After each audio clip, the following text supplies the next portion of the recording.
Unitarian Universalist Church of Bowling Green. Just as a reminder, please set your cell phones to silent. We are a welcoming congregation. Whoever you are, however you identify, wherever you come from, and whoever you love, you are welcome here. Our Sunday services are different each week so that we can honor and learn from a wide array of traditions and beliefs. Today, our speaker is Dr. Sam McFarland. Though we each walk our own path here in this place, on the land of the Osage, the Cherokee, and the Shawnee, and now at this time, we journey together as one community. For a Unitarian Universalist, the flaming chalice is a symbol of the light of learning and the love of our community. As our chalice is lit, Forrest will play Rise Up, O Flame.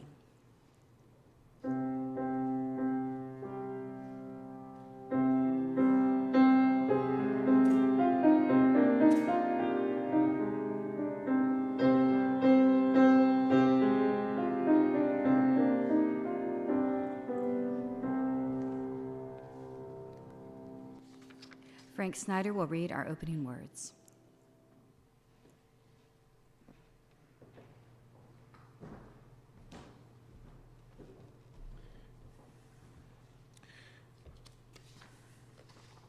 These words are by John Morgan. We gather here to seek unity of spirit in the midst of diversity, to heal the wounded and to confront the oppressor, to instill joy and confidence in our children, to grow in mind, body, and spirit in ourselves, and to bear witness to the transforming power of love beyond which not a single atom nor soul is lost forever. Thus do we covenant with each other in the presence of that which is holy. Thank you.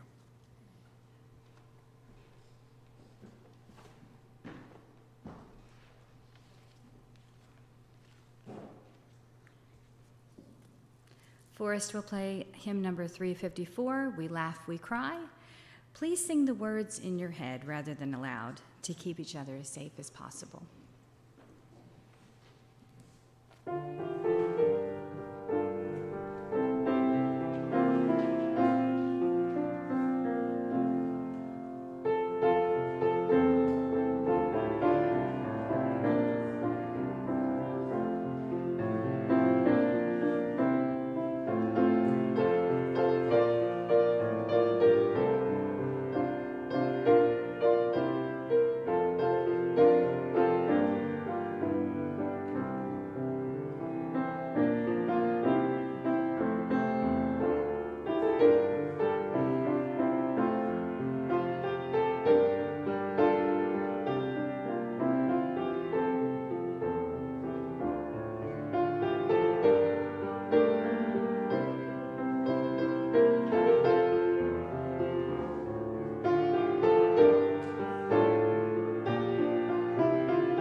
Thank you, Forrest.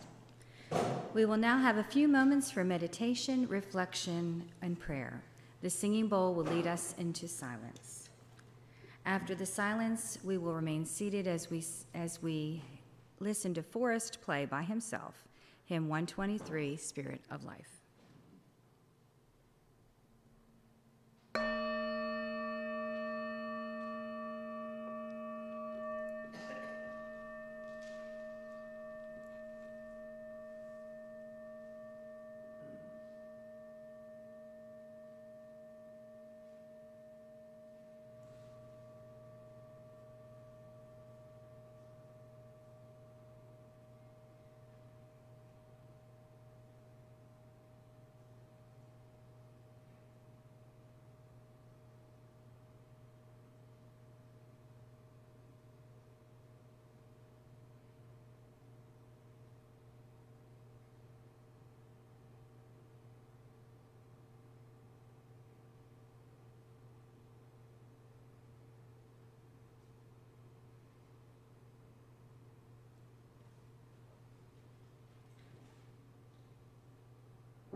I would like to now introduce our board president, Christina Kruger, and the membership team for the new member induction ceremony.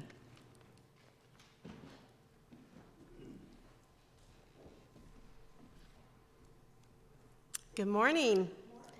I am extremely excited and blessed the fact that we have new members. So if we can get our membership team and our new members to step forward, please. And everybody should have a little new member pledge, so if you'll follow along with me as we welcome our new members into this beloved community.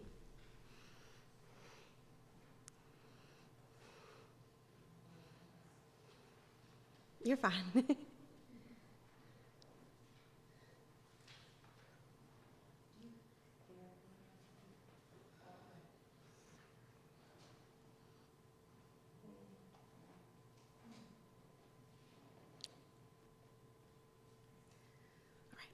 The act of becoming a member of the Unitarian Universalist Church of Bowling Green is a public statement that you have found this to be your religious home and you embrace our covenant. A member accepts responsibility for continuing and sharing the faith journey that brought them to this place, for living in community with others whose journeys may be different. We will now join in affirming our shared covenant. We, the members of the Unitarian Universalist Church of Bowling Green, hereby promise to live in harmony and civility with awareness, tolerance, acceptance, and celebration of our diversity. We commit ourselves to enthusiastic support of our fellowship and of the Unitarian Universalist traditions of our individual gifts and talents.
As president of this congregation, I greet you today on behalf of this gathered community, not only as new church members, but as new friends. We welcome you in our community and look forward to the future that as we learn, grow, celebrate, serve, and support one another through the journeys and sorrows of life. As members of this congregation, we all endeavor to grow spiritually, create community, and do the work of love and justice in the world. Will you join us in this work? Will you speak to the truth as you understand it with courage and love? Will you endeavor to support this congregation financially and with your time, energy, and creativity? Will you support the ministries of this congregation, knowing that it is up to all of us to ensure this community remains vibrant? Members of the Unitarian Universalist Church of Bowling Green, please rise in body or spirit. Having heard the promises of these new members and knowing their desire to join in covenant with this community, will you, the members of this congregation, welcome them joyfully, care with them in their joys and sorrows, and encourage them in their spiritual lives? Amen.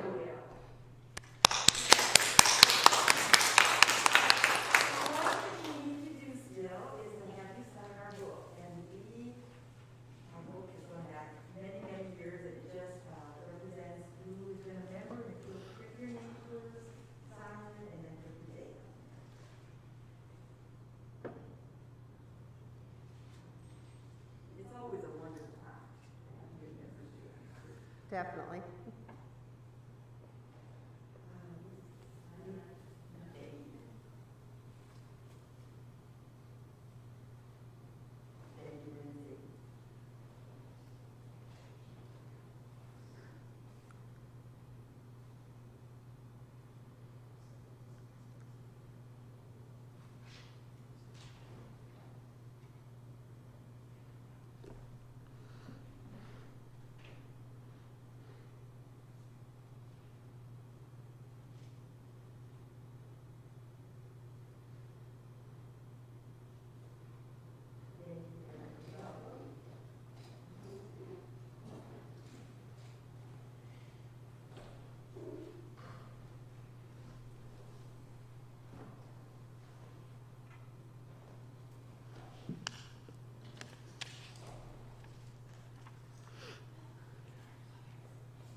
Yay!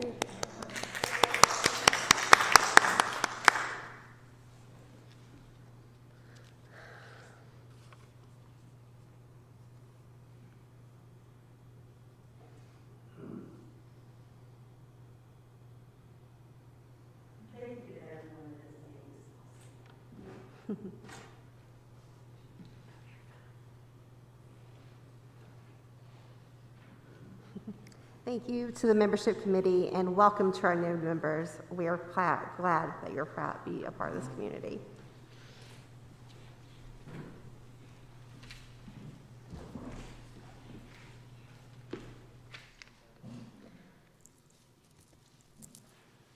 As mentioned earlier, Unitarian Universalists have a wide array of beliefs, and the speakers at our Sunday services come from many traditions. Here to share his own thoughts today is Sam McFarland. He is a professor emeritus from WKU. Since retiring from teaching in 2013, he has written extensively on human rights and on the psychology of caring about human rights.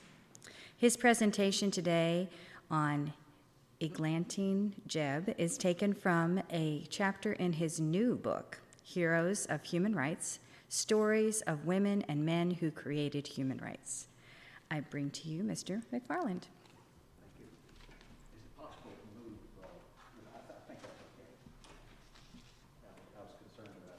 Thank you. I'm grateful. Michelle and Matt, thank you for the invitation to speak and for helping get set up with the PowerPoint. If I mess up now, it's my doing, not yours. I'm very grateful. Let me just kind of, oh, there it is already. Let me say a little bit of background, if you don't mind. I am curious how many of you can identify the figures in the picture. This is actually the cover of my book, which is coming out. It's due out in January. It's supposed to be in October, but the problems getting permissions for photos, etc. Anybody recognize the guy on the left? The reason I asked that in part was because I showed this cover to an incoming freshman just a couple of weeks ago before classes started at Western. He said, "Oh, that's Las Casas." "How did you know that?" "Well, my high school history teacher told me about it. She told me about it." And I said, "Well, good for her." Bartolomé de las Casas came to the New World about 10 years after Columbus, and he discovered how badly the natives were being treated by the Spaniards, and he became a champion of the rights of the Indians. The next person is Mary Wollstonecraft, who wrote A Vindication of the Rights of Women and helped put the rights of women on the global agenda. The next person on the right is Henry Dunant, who founded the International Red Cross and the first Geneva Convention on War Crimes. Down at the bottom, this is Edmund Morell. Edmund Morell discovered how badly King Leopold was treating natives in the Congo and started what has been called the first human rights movement of the 20th century, protesting against the enslavement, frankly, at the early part of the 20th century of the Congolese natives. You may recognize H.G. Wells. Wells, of course, is widely known for both his science fiction and for his socialism, but what is less known is that the last 6 years of his life, from about 1940 to 1946, was devoted to trying to create a universal Bill of Rights. He wrote a number of drafts of it himself. And this, of course, is Eleanor Roosevelt, who drafted the Universal Declaration of Human Rights. There are chapters in the book on these. There are 29 chapters of substance and an introduction and a conclusion chapter. I have spoken previously about Kevin Bales. That was a virtual talk that I gave several months ago to the group, and the problem of modern-day slavery. I do kind of regard human rights as the most important untaught subject in American education. And when I taught a course on human rights at Western for the Honors College for a number of years, I learned that telling stories of individuals helped people resonate with it. And so that's what motivated me when I finished teaching to come back and try to put these stories together. Now, let's see if that works. Now the stories we're going to talk about today are about Eglantyne Jebb. And I've never heard anybody else pronounce her name, but I think that's the way you pronounce it, because her mother was named Ty, and she was bore the same name as her mother, Eglantyne. And so anyway, hers is the story we're going to talk about. I am curious if any of you know of her. Okay, well, neither did I. I sent my table of contents to, I'm suddenly blocking on his name, but he's a well-known historian of human rights, and he looked at my table of contents and he said, "You don't have anything on the advancement of the rights of children." And so I said, "Yes, you're right." And so I went back and wrote a chapter on Robert Owen, who at the beginning of the 19th century protested against the harsh treatment of children in industries and in mines, their overworking, and then campaigned for education for children. And then the other chapter that I wrote was on Eglantyne Jebb. Now, regardless of how well or poorly I tell it, her story is truly an inspiring one. And I hope you can get some inspiration for it. Now, that's what Eglantyne looks like. Now, these are full biographies of her down here, and those are kind of my resources. What I wanted to do in my book was tell each story in short form, who the person was, what they did, and why it mattered. And that's kind of what I did. 25 double-spaced typewritten pages was the average length of my chapters as I wrote them, you know. But let's talk about a little background. I want to go back. I'm starting actually in the middle of the story with Jebb, but following World War I, the economic blockade of Germany, Austria, Hungary was continued by the winning nations. The rationale for it was reparations for the war, but what people soon discovered, Eglantyne included, was that it was leading to massive starvation. An estimated 800 people a week, 800 children a week in Germany alone were dying of starvation during this war. And so what Jebb did, she started a protest movement with her younger sister, Dorothy. And on Trafalgar Square, for example, they handed out 7,000 copies. This was in early 1919. They handed out 7,000 copies of this particular protest leaflet. The child is 2.5 years old. Its weight is 12.5 pounds. The normal weight of a child this age is 28 pounds, 2 ounces. The size of the child's head is all out of proportion to its body because it has lived through starvation. Because through starvation, its body and limbs have not developed. There are millions of such children starving today. The only way to bring real help to the starving is to restore free intercourse between nations and allow the starving countries to, I actually don't have it in front of me what the last line says, but you, I think, get the idea. They handed out several thousand of these. They also had a second leaflet that they handed out that said this: what does Britain stand for? Starving babies, torturing women, killing the old. These are things done in Britain's name. All over Europe, millions are dying of hunger. Shall we go on? And the letters and capitalization is as it was, and bolding is as it was in the pamphlet, which was fairly common, or leaflet, as was fairly common to the time. Now, Jebb kind of knew that this might get her into trouble, and sure enough, it led to arrest. The reason she was arrested was because the British had passed the Defense of the Realm Act, which said that every leaflet which is to be handed out must be pre-approved by the government, and she didn't get this one pre-approved at all. So she was arrested, and she was tried on May 5th, 1919. Eglantyne defended herself. She said the leaflets are humanitarian in nature, and besides, the war's over. And then since she had grown up in a Christian family, she said she emphasized the Christian aspect of what she was doing. She was convicted, but she had won the hearts and minds of the court, and the judge fined her just £5 and immediately turned around and gave her £5 for the fund she knew she was raising to help feed the starving children in Europe. Jebb spoke. 5 days later, they held a rally in Albert Hall. It was overflowing. Although some of the people at the rally were throwing rotten fruit and things like that. Why are you wanting to help the hated Germans? You know? And when Jebb spoke, whoops, I went backward, didn't I? Or did I? I think I'm locked up. What did I do to lock myself up?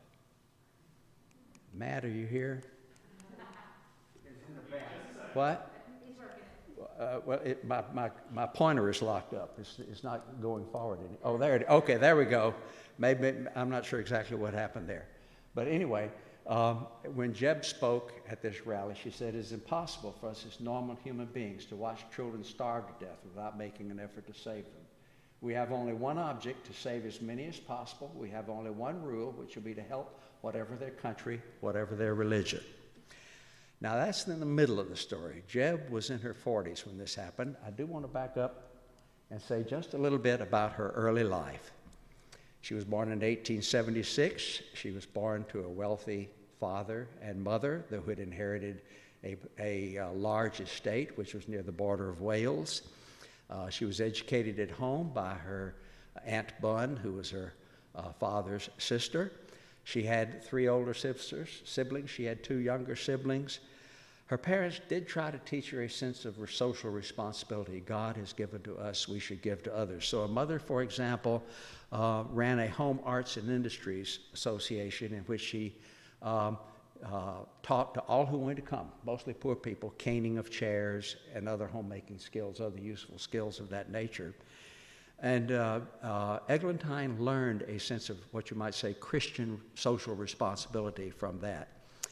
She was very gifted at writing, and I think I want to share one quick thing here if I can put my hand on it right quickly. As a teenager, she started writing a lot and was known for her gifted writing. And one of the stories she wrote was called The Mischief Pot. And when children drank tea from this mischief pot, they would get into all kinds of mischief. They were late for school, stole their clothes, spilled their ink, spoiled their books, got their feet wet running through puddles, climbed, broke hedges, and literally all of a sudden, it seems, became a terrible nuisance to their parents.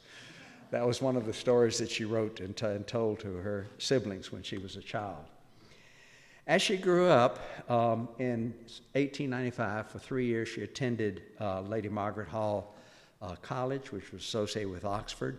There she participated in debate, wrote poetry, participated in sports, participated in plays, developed a love of hiking and the quiet and the hills around it. But she wrote to Dorothy while she was there, I can never resign myself to taking and taking like a beggar instead of giving like a Christian. You know, her activity to her was firmly rooted in what she saw as her Christian faith, you know. Now, she actually then went and studied education for a year, thinking that maybe her calling was to teach in impoverished schools. And she did teach for a year, but she quit that after a year. She's saying, I have none of the natural gifts of teaching. And whether she did or not, I don't know, but she decided to do elsewhere. For a while during this period, she had to care for her elderly mother and aunt. She was the only single sibling in the family. All the rest had married, and she never did. And so the responsibility of caring for them kind of fell to her.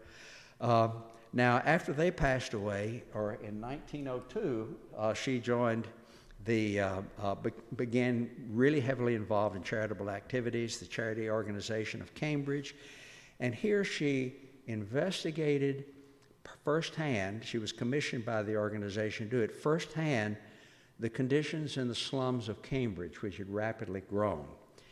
And so she went in and she detailed the fast-growing slums, the overcrowding, the poor sanitation, the lack of clean drinking water, the lack of good food, susceptibility to typhoid, to smallpox, the poor hygiene education that was there.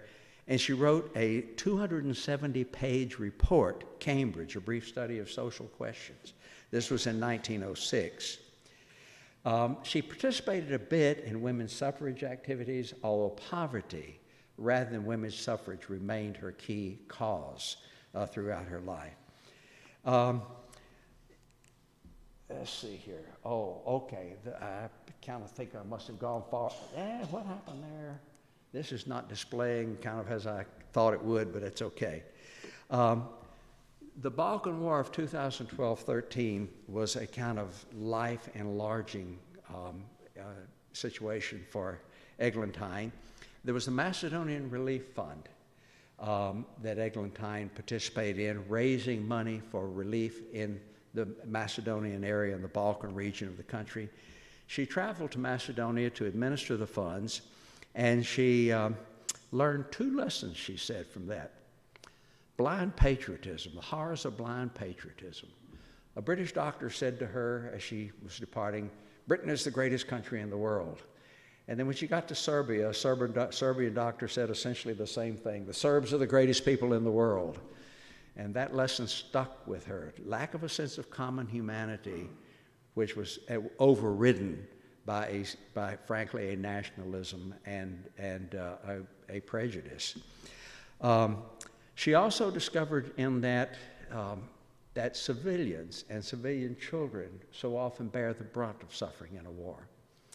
And she discovered also in that process that the enemy doesn't care very frequently how much harm and suffering they're inflicting on the enemy and the enemy civilians and enemy children. You know, now her principle, as she said, and this was in the distributing of funds. I, in fact, had meant to display these sequentially. I'm not sure exactly why they didn't. No distinction shall be made in distributing the funds on religious or political grounds in the giving of alms, and that the work of charity was a work with which she shall not unite in fraternal union, whatever our differences.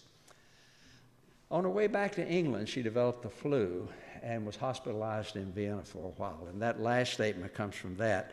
I must get back to England, she says. People are dying, dying, dying. She did recover and go back to England, and she continued to raise funds. She wrote a number of articles trying to describe for the British people the suffering. One story she told was of 30 Turkish boys who had been laid to die in a school because they were starving, until the Macedonian Relief Fund found them and nourished them and gave them food. You know, so that was the kind of appeal she was making. Then the war came along, and let me say a little bit about her wartime activities.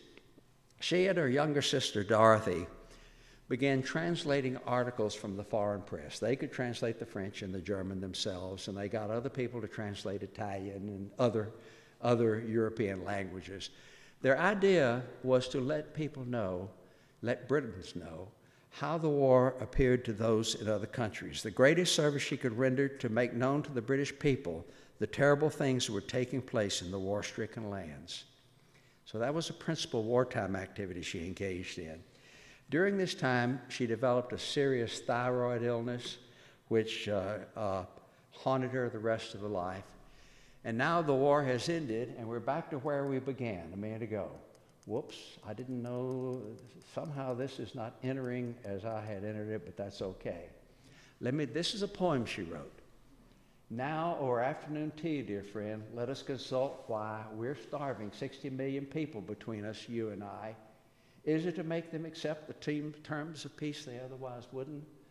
Or is it they may get hold of some markets we otherwise couldn't? Do we want the food, though it's more than we could eat, for our own poor nation? Or do we simply want to reduce the enemy population? Perhaps it is to punish sin. The fact I want to know what to say when asked what my motives were by God on Judgment Day. This was a poem she published again, and now we're back up to the time of the protest. Now, for I have an increasing suspicion that although I have earlier hit it, that God will not let us off scot-free when we say the government did it. Okay. Now, let's talk about the Save the Children Fund and a brief history of that fund. It started as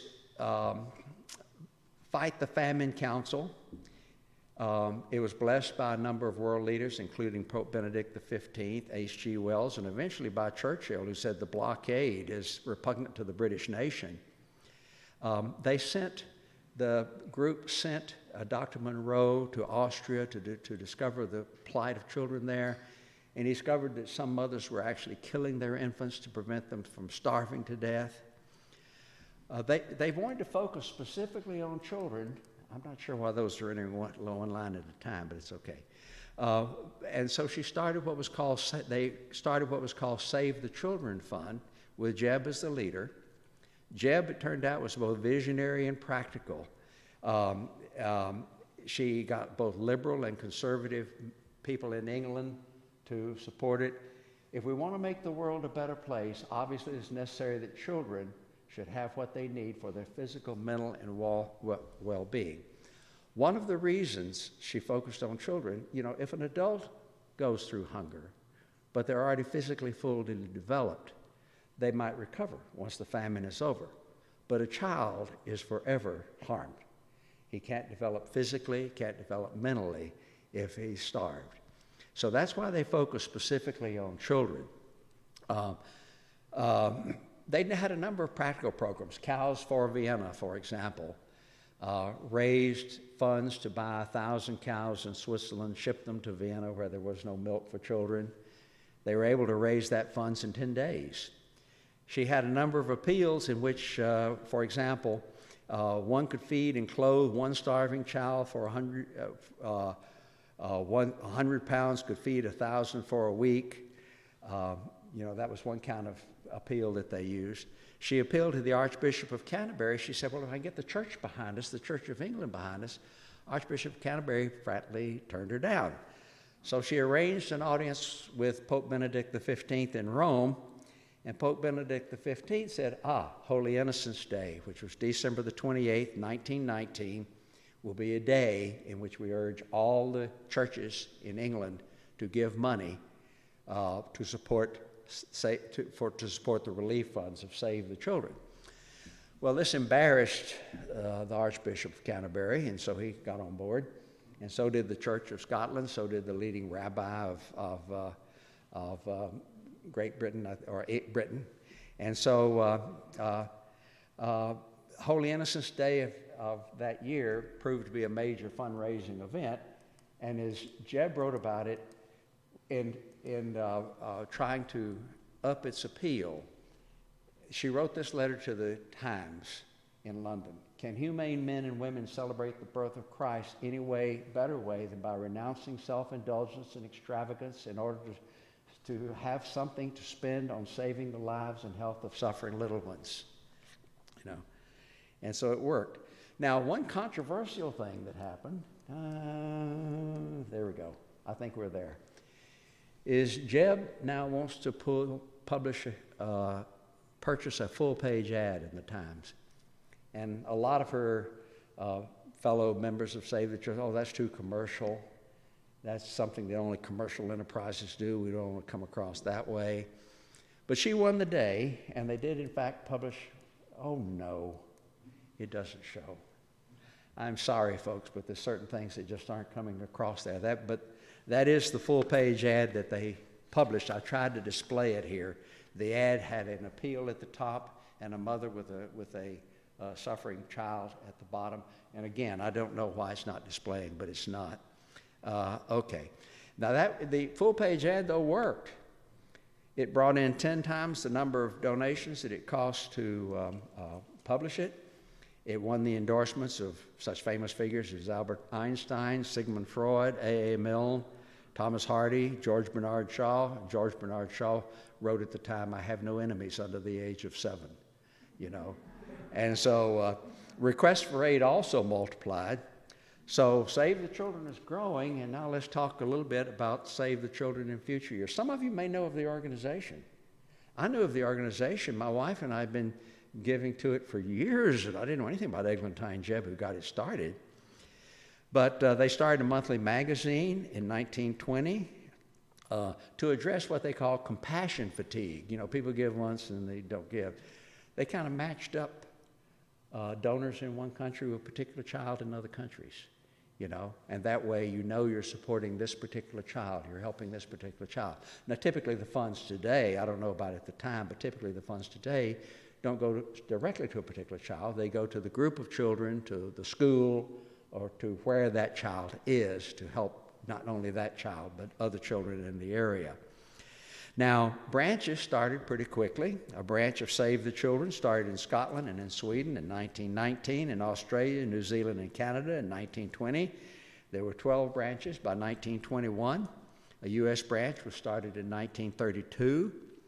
Now, they had to have an international union to coordinate the work of all these different branches. So Eglantyne said, let's put that in Geneva.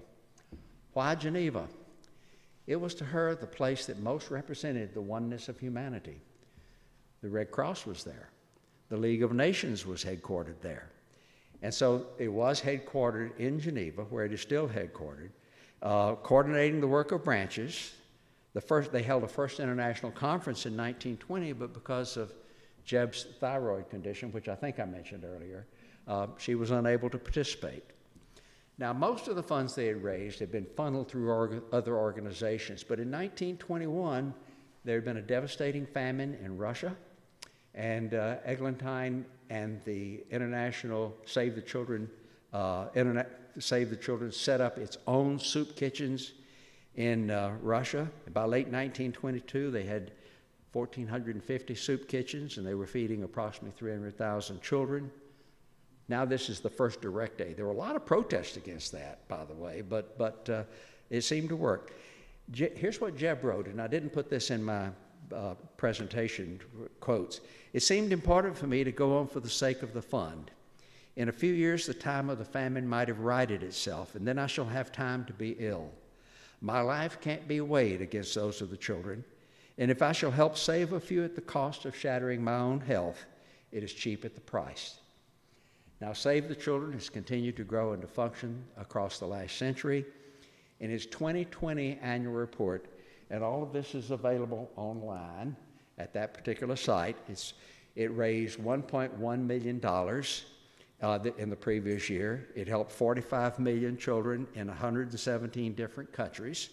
It is rated, by the way, as a 4-star charity by Charity Navigator. That's their highest rating. And one thing they started doing in 2020, I believe 2020 was the first year, is Save the Children started publishing its carbon impact. You know, they are trying, as all organizations should try to do, is reduce the carbon impact they have on the country. They fly around the world, but now they're publishing how much they're doing and what they're doing to try to reduce their carbon impact. Now, that's one aspect of Eglantyne Jebb's work, but now I want to talk about another one here for just a couple of minutes. I was going to present this one line by line, and it didn't, so well. Okay. Eglantyne went up to Mont Solaire. This is the story anyway, although none of these authors down here say they're able to fully verify the story. And in 2022, she went up into this mountain, and she sat down to write. Now, she was aware of certainly the British Bill of Rights. She was aware of the French Declaration of the Rights of Man and of the Citizen. She was aware that Olympe de Gaulle had written about Declaration of the Rights of Women and the Female Citizen, but nobody had written a Declaration on the Rights of Children. And so she did. She shared it with the British Save the Children group, and they said, it's too brief, elongate it, spell it out more in detail. No, I want to keep it brief. I just wanted to emphasize the most important points. So this is the one that was adopted. And it was adopted by them in, I think 1923. Now, the child, specifically, the child must be given the means specific for its normal development, both mentally and physically. The child that is hungry must be fed. The child that is sick must be nursed. The child that is backward must be helped. The delinquent child must be reclaimed. The orphan and the waif must be sheltered and succored. The child must be the first to receive relief in times of distress. The child must be put in a position to earn a livelihood and must be protected from every form of exploitation. The child must be brought up in the consciousness that his talents must be devoted to the service of his fellow man. Now, as best anyone can pin down, this is the first statement on the rights of the child. And with this, Eglantyne Jebb put the rights of children on the global agenda. Now, this was widely publicized. It was translated almost immediately into 36 different languages. France posted a copy in French in every classroom. A number of nations signed. Eglantyne started a drawing competition to try to represent all this. This is giving Jebb some fame. And 2,000 drawings by children that represented aspects of this were displayed around Europe at different times. Now, let's go ahead. This is the Declaration. Let's talk about a little bit about its influence. The League of Nations adopted it in September of 1924, September 26, 19. The Assembly endorses the Declaration of the Rights of the Child, commonly known as the Declaration of Geneva, and invites state members of the League to be guided by its principles of child welfare. Now, Jebb again traveled widely promoting it, and she was received at that time as something of a hero. People lined up to receive her. Children were lined up in Hungary on the staircase, dressed in native dress to praise what she was doing. Now, a little bit later, let's see if I can get it here. Yes. This was at a conference for General Congress on the Rights of the Child, which 54 nations attended, and Jebb urged the need to universalize our work that has been done in such small patches here and there. Is it too much to hope that it may mark the entrance to a new era when the Declaration will be made the charter of a new civilization? Jebb placed the rights of the children on the global agenda. The League of Nations reaffirmed it in 1934, but as all of you know, the League of Nations was disbanded after World War II, replaced by the United Nations. The United Nations quickly in 1946, and I think all of these bear some influence of Jebb, started UNICEF, which focuses on children's disease, nutrition, immunizations, health services, their education, disaster relief. The Universal Declaration of Human Rights, which was adopted in 1948, has two articles which focus specifically on the rights of children. But then the UN in 1959 adopted a declaration on the rights of the child, its own. I'm not displaying it here, but it contained all of Jebb's 5 articles, plus it included things such as the right to nationality, to a name and to a nationality, and other things of that nature, the right to not be abused in any form, you know. And then we finally come to the Convention on the Rights of the Child, which was adopted by the UN in 1989. I am, by the way, getting close to the end of my presentation, okay? Now, key provisions of the Convention on the Rights of the Child. A child is every human being below age 18. 4 areas of rights. The right to personal integrity and family protection. Now, I'm just outlining them. It's a much longer document.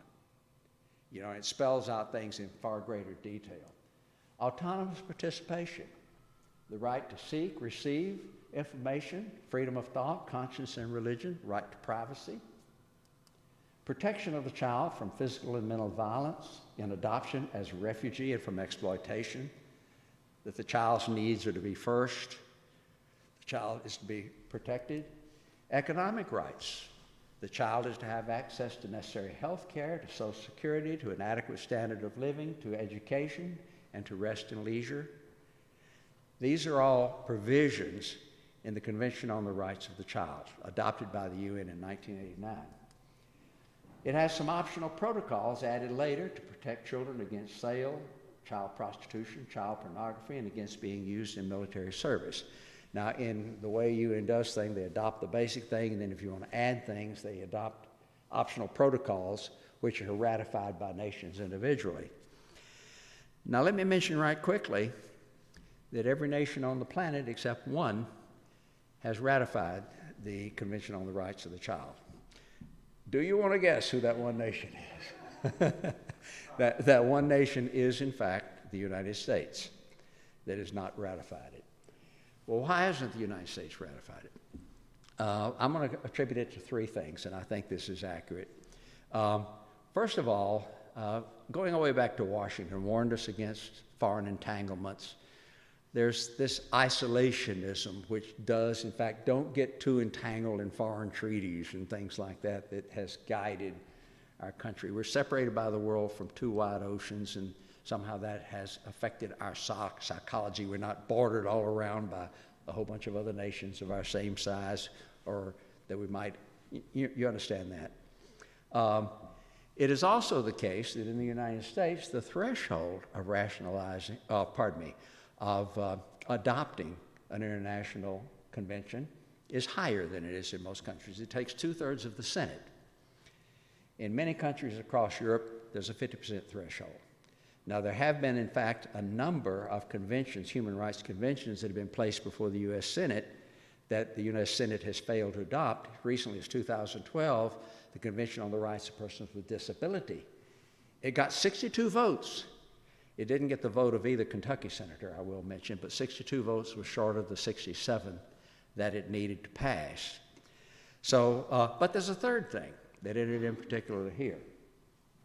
Autonomous participation, the right to seek and receive information, freedom of thought, conscience, and religion. Conservative religious groups in the United States were up in arms over that one. You mean my child can read atheist literature if he wants to? He can read literature about other religions if he wants to? And that was what a major factor which swung the Senate. Bill Clinton signed it, but never sent it to the Senate, knowing that it was dead on arrival, that it would never pass. Well, let's say a little bit quickly about Jebb's last years and her illness and death. Toward the end of her life, Jebb was unable to participate in many of the meetings, of the international meetings that the International Save the Children was holding, but she would write to them. And she wrote, for example, that poverty is the enemy of children, that it makes children suffer and stunts the race of which they are parents. For the conference on the African child, one of the things, by the way, that Jebb frequently complained about is that we're focusing on Europe, we're focusing on the Western world, we're not focusing on Africa. And she wanted, for example, her Declaration of the Rights of the Child very much to be perceived as universal, a rights for the entire world. She wrote, our fundamental principle, let's see if I can get it all up there, okay, that mankind as a whole is responsible for the world as a whole, and that the people of every race should unite to get rid of such evils as child slavery, premature marriage, child labor, and the neglect and starvation of children. I think that's the last quote I have up there. Jebb died, I think the year was 1928, although in honesty, I'll have to go back and consult my chapter to be sure whether it was 1928 or 1926, one of those, I believe. She had a cancer for her thyroid condition, which had made her off and on very weak across the years. The surgery failed, and so she died following the surgery. But think about her, folks. This is certainly, to me, a human rights hero, something who put the rights of children on the world agenda in the way in which nobody else had before. I'm very grateful for your time, for your attention, and for listening to the presentation. Thank you all very much.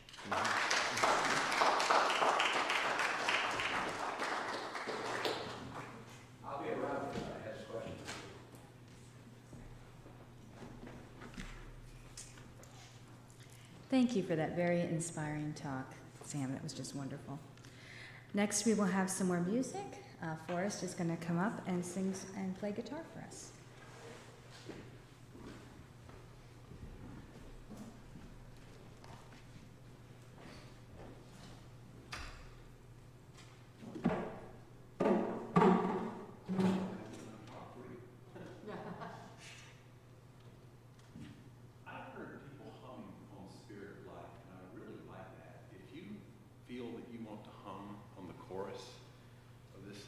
Please do.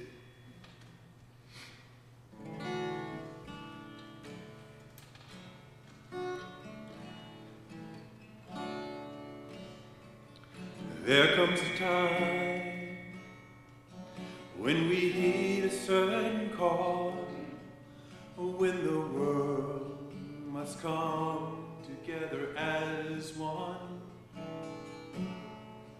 There are people dying, and it's time to lend a hand to life, the greatest gift of all. We can't go on pretending day by day that someone somehow will make a change. We are all a part of God's great family, and the truth, you know that love is all we need. We are the world, we are the children, we are the ones who make a brighter day, so let's start giving. There's a choice we're making. We're saving our own lives. It's true, we'll make a better day, just you and me.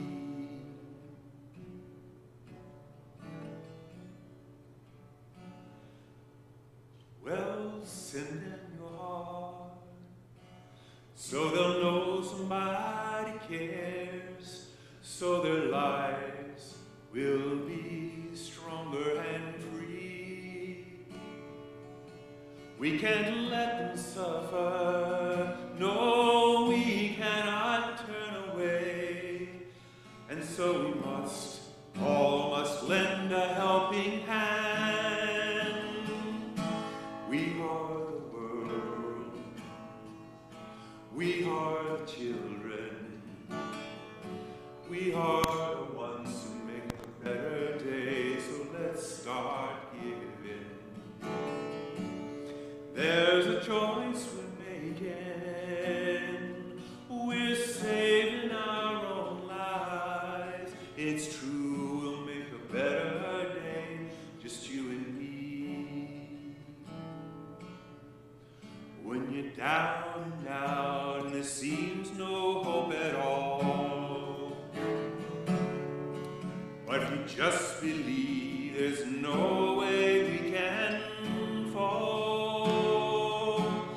just realize that change will only come when we stand together as one. We are the world, we are the children, we are the ones who make a brighter day, so let's start giving. There's a choice we're making. We're saving our own lives. It's true, we'll make a better day, just you and me. There's a choice we're making. We're saving our own lives. It's true, we'll make a better day, just you and me.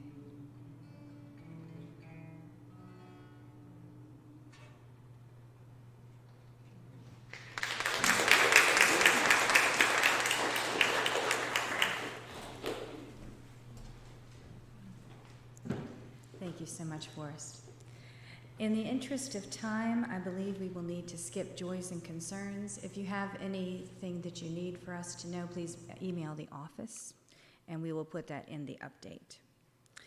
I do want to share some announcements. You may have noticed that we're taking pictures these days. We're doing that for two reasons. One, for contact tracing, and the other is just so we can have more of a chronicle of what's going on here. So if you see someone taking pictures, please don't be alarmed. That we are going to have a church yard sale and native plant sale on October 16th. On October 17th, the third Sunday beneficiary is going to go to Afghan welcome baskets. You'll see more information in the newsletter. Out in the foyer, we are going to, the bulletin board already looks awesome, but it's going to be a social action center.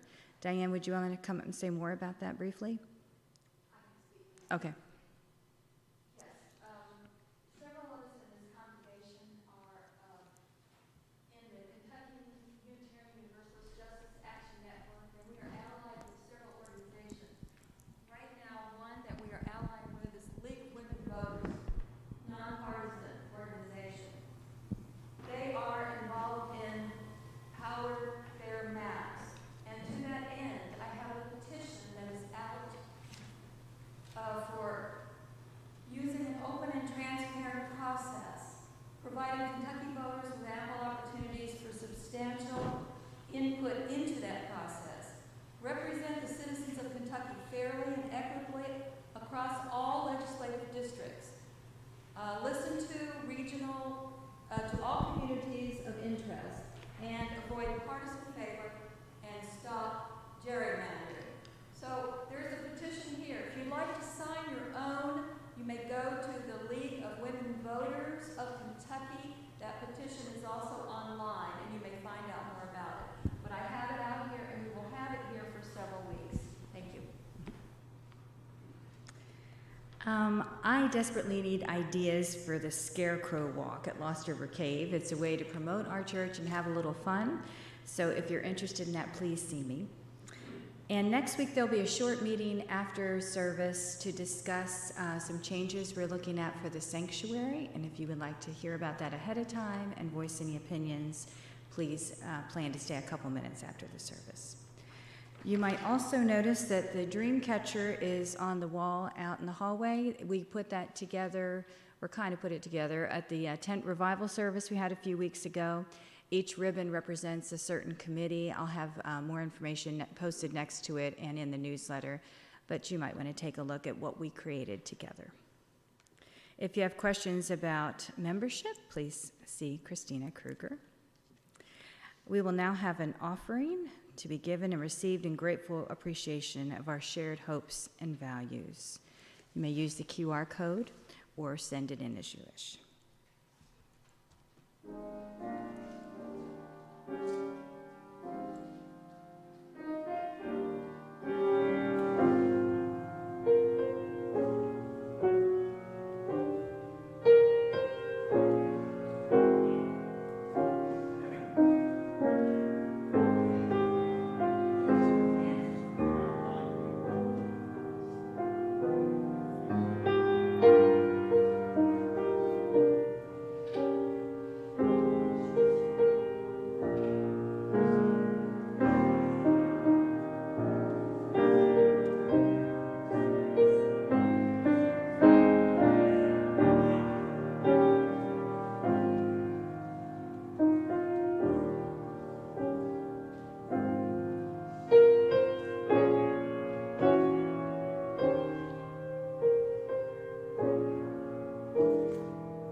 May we use them wisely.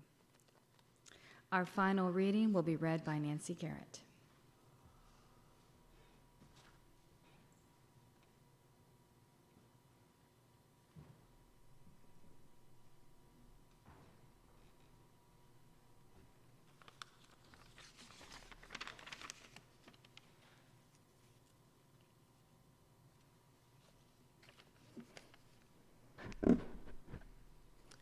What should we be offering to comfort our babies, to guide our children? Should we tell stories about how to survive in a tough world, how to grow calluses? If that is our answer to the pain, it will continue. We need to feed children and keep them safe from being dehumanized. We need to teach our children to follow their own inborn instincts and to develop those qualities which make them most human. These life-expressing skills include the capacity to reach out to others, to express their needs clearly, to offer smiles and love unconditionally, to see the world with non-judgmental, curious eyes, to get up from falls courageously. We need to teach our children to live out their love in this world and to remember how to be open to finding love and nurture that a human being must have to thrive. And we need to see how the plight of the saddest of children is a reflection of what we have brought to the fabric of our shared lives, our sadnesses and our wounds, which must be healed and not passed on to more children. When we can truly believe in life and love and offer that gift to all children, we can share the blessing of the sacredness of our being wholly human. And this was written by Linda Olson Peebles.